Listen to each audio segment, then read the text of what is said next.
دعوت دوں گا حافظ اسداللہ کو کہ وہ مائک پہ تشریف لائے اور اپنے خیالات کا اظہار فرمائے۔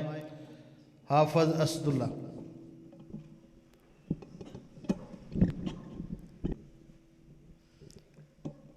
السلام علیکم ورحمۃ اللہ وبرکاتہ۔ الحمد للہ الذی حاکم اعلی علی العالمین، والصلاة والسلام علی سید الانبیاء والمرسلین، اما بعد فاعوذ باللہ السمیع العلیم من الشیطان الرجیم۔ بسم اللہ الرحمن الرحیم۔ یا ایہا الذین آمنوا لا تقدموا بین یدی اللہ ورسولہ واتقوا اللہ۔ وقال النبی صلی اللہ علیہ وآلہ وسلم: لا یؤمن احدکم حتی اکون احب الیہ من والدہ وولدہ والناس اجمعین۔ صدق اللہ العظیم۔ محمد کی جس دل میں الفت نہ ہوگی، محمد کی جس دل میں الفت نہ ہوگی، سمجھ لو کہ قسمت میں جنت نہ ہوگی۔ بھٹکتا رہا ہے بھٹکتا رہے گا جسے مصطفیٰ سے عقیدت نہ ہوگی۔ کرے جو اطاعت محمد کی دل سے، کرے جو اطاعت محمد کی دل سے، اسے پیر و مرشد کی حاجت نہ ہوگی۔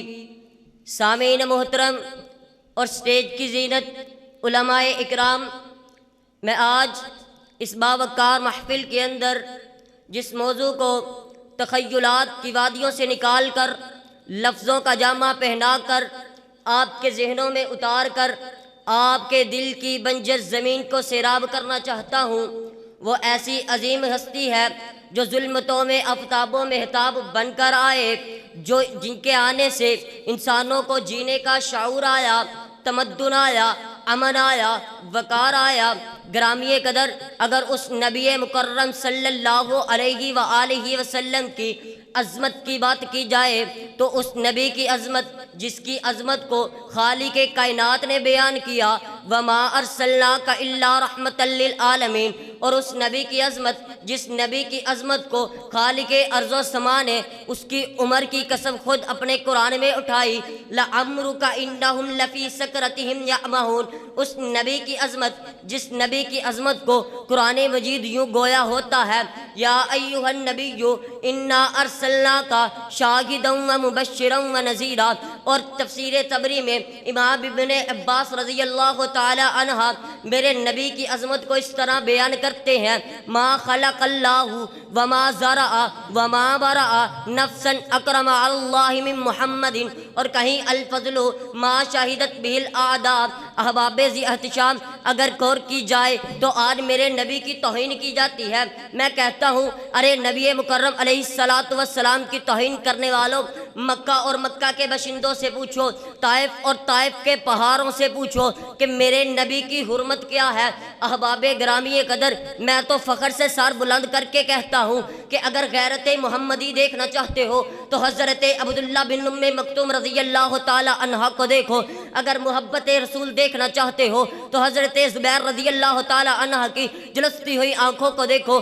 اگر محبت رحمت للعالمین کا مشاہدہ کرنا چاہتے ہو تو حضرت سمیہ رضی اللہ تعالی عنہ کا دو ٹکڑوں میں کٹا پھٹا جسم دیکھو۔ اور محبت مصطفیٰ دیکھنا چاہتے ہو تو حضرت ابو عبیدہ بن جراح رضی اللہ تعالی عنہ کو میدان بدر کے اندر شفقت بدری کو اپنے پاؤں تلے روندتے ہوئے دیکھو۔ اور اگر یاران نبی دیکھنا چاہتے ہو تو حضرت ابو بکر صدیق رضی اللہ تعالی عنہ کو غار ثور کے اندر دیکھو۔ اور اگر وفا دیکھنا چاہتے ہو تو حضرت خبیب رضی اللہ تعالی عنہ کو جنگ کے میدان کے اندر نیزوں کی نوکوں پر عالم کفر کو حق سناتے ہوئے سنو، اور یہ صدا بلند کرتے ہوئے سنو: نہ کٹ مروں جب تک میں آقا کی حرمت پر، نہ کٹ مروں جب تک میں آقا کی حرمت پر، خدا شاہد ہے کامل میرا ایمان ہو نہیں سکتا۔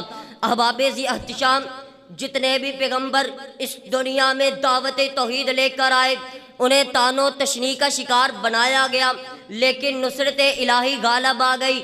لیکن جب میرے نبی علیہ الصلوۃ والسلام کی باری آئی تو خالق کائنات نے اعلان کر دیا، ان الذین یؤذون اللہ ورسولہ، ان الذین یؤذون اللہ ورسولہ، اور کہیں میرے خالق کائنات نے فرمایا کتب اللہ لاغلبن انا ورسلی۔ اس کے تحت جب ابو لہب نے میرے آقا پر انگلی اٹھائی تو خالق کائنات نے فرمایا تبت یدا ابی لہب وتب، اور جب عبداللہ بن خطل نے میرے آقا کی گستاخی کا دبا اپنے سینے سے لگایا تو اللہ رب العزت نے تشنگانے ختم نبوت کو بھیج کر بیت اللہ کے اندر ہی سر تن سے جدا کروا دیا۔ اور جب کعب بن اشرف نے بالیہ بطھا پر زبان درازی کی تو خالق کائنات نے حضرت عبداللہ بن نتیق رضی اللہ تعالی عنہ کو اس پر موت بنا کر بھیج دیا۔ گرامی قدر یہیں پر بس نہیں، سن 2001 کو ڈرائل فیس آف اسلامی نام کے ایک ویب سائٹ کے اندر نبی علیہ السلام کے خاکے بھی شائع کیے گئے۔ سن 2002 میں امریکی پادری جیرل فال نے نبی علیہ السلام کی شان میں گستاخی کی جسارت کی، اور سن 2006 میں ڈنمارک کے یولان پوسٹ نامی اخبار میں توہین رسالت کی ارتکاب کیا گیا۔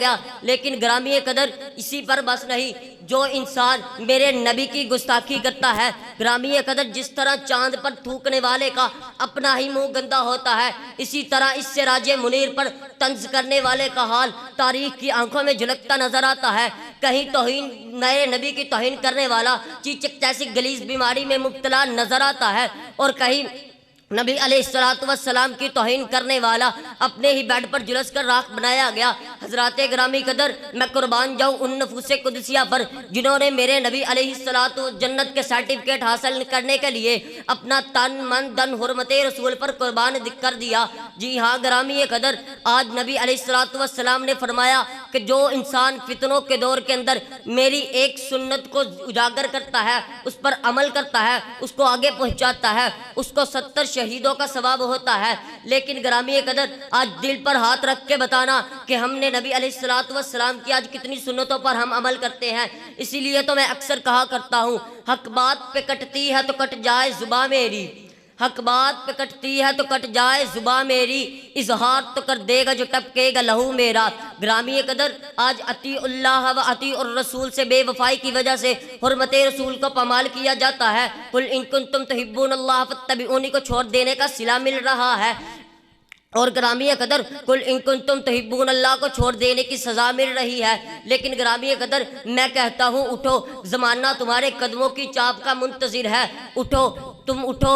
صحابہ خلفائے راشدین کی خلافت کو لے کر، مولانا ثناء اللہ مرتصری رحمہ اللہ کے روب و دبدبے کو لے کر، ملت شہید علامہ احسان الہی ظہیر رحمہ اللہ کی یلغار کو لے کر، اور ان گندے گٹر کے گندے کیڑوں کو نیست و نابود کر دو، اور ہر دنیا کے اندر جتنے مسلمان نوجوان بچے بزرگ نبی علیہ السلام کے ہر فرمان کے مطابق اپنی گردن کو جھکا دو، ہر فرمان کے سامنے اپنی گردن کو جھکا دو، اور یورپی ممالک کے باشندوں کو بتا دو کہ ہم نبی علیہ السلام کے ماننے والے ہیں۔ تم نے اس نبی کی حرمت کو پامال کرنے کی کوشش کی ہے کہ جس کے ایک حکم پر ہم سارے مسلمان غازی علم الدین شہید رحمہ اللہ اور عامر چیمہ شہید رحمہ اللہ کی طرح ہم کروڑوں مسلمان اپنا تن من دھن وارنے کو قربان ہے، لیکن عظمت رسول پر ہم آنچ آنے ابھی گوارا نہیں کر سکتے۔ اسی لیے تو شاعر نے کہا تھا، تم نے محمد کی توہین کی ہم کریں گے آپ کا دفاع، تم نے محمد کی توہین کی ہم کریں گے آپ کا دفاع، ہماری عزت و آبرو محمد کی ہماری عزت و آبرو محمد کی عظمت پر سب کچھ فدا، لٹا دے اپنی ہستی کو محمد کی عظمت پر، لٹا دے اپنی ہستی کو محمد کی عظمت پر۔ یہی نکتہ ہے مسلمان کی حیات و جاودانی کا۔